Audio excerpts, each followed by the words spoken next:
Hi everyone! And welcome to our very first episode of the Iron Messengers podcast.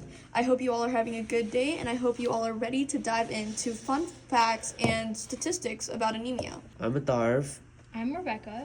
And we're your hosts. Together, we are going to talk about anemia, a common but often misunderstood topic that a lot of people in our community don't know about, whether they go through it or their friends do. Exactly, and that's what we're going to be covering today. What anemia actually is, its symptoms, why it's important, and we're including a very fun game at the end. Don't worry, we'll keep it informative, but we'll also keep it light and engaging, so no boring lectures over here. Since this is our very first episode, we're going to give you guys a proper introduction. So, as I said before, I'm Kavya. I have always been fascinated by health and science. My goal with this podcast is to really bring to light what anemia is, why it matters, and, just the overall statistics about anemia, and explain it in a way that's easy to understand for people who might not have ever encountered it before. I'm Atharv, and I know a lot of people in my life that deal with anemia, so I just want to bring to light how big of a problem it is, because not enough people know about it. Hi everyone, I'm Rebecca, and I've actually struggled with anemia myself, and specifically iron deficiency anemia. And going through that experience really opened my eyes to show how much it could affect your everyday life and how it could affect your energy and your overall health and also just being at school. And that inspired me and my team to start this project, and so we're super excited to raise awareness so others can recognize the signs earlier and know what steps to take. Exactly.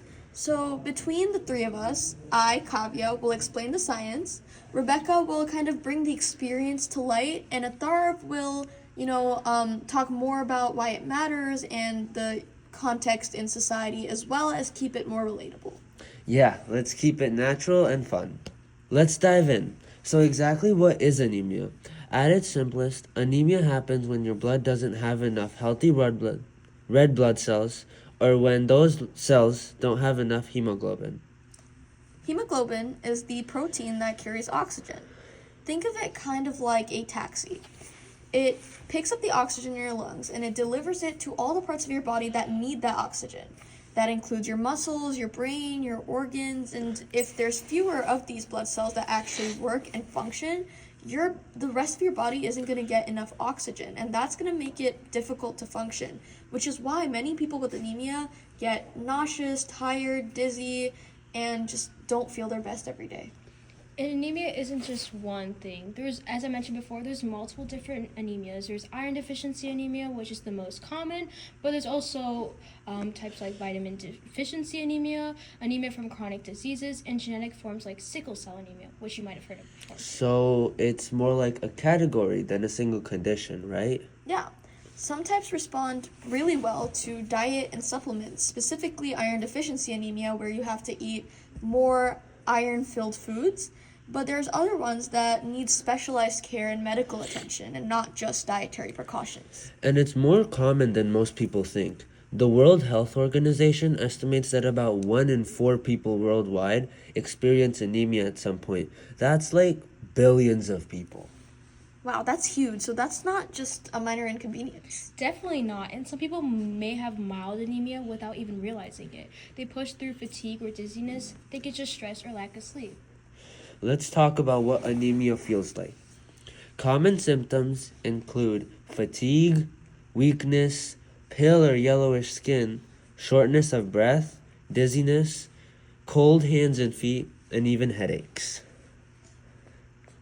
Anemia is basically the extreme version of Monday mornings. Imagine just, running a marathon in one day. That's the type of fatigue that people with anemia feel every second of every day. And sometimes people have these symptoms without even realizing it. People often mistake it for stress or lack of sleep, or an untreated anemia can affect work, school, and overall health. So anemia is like a little red flag your body waves saying, pay attention, something's off here.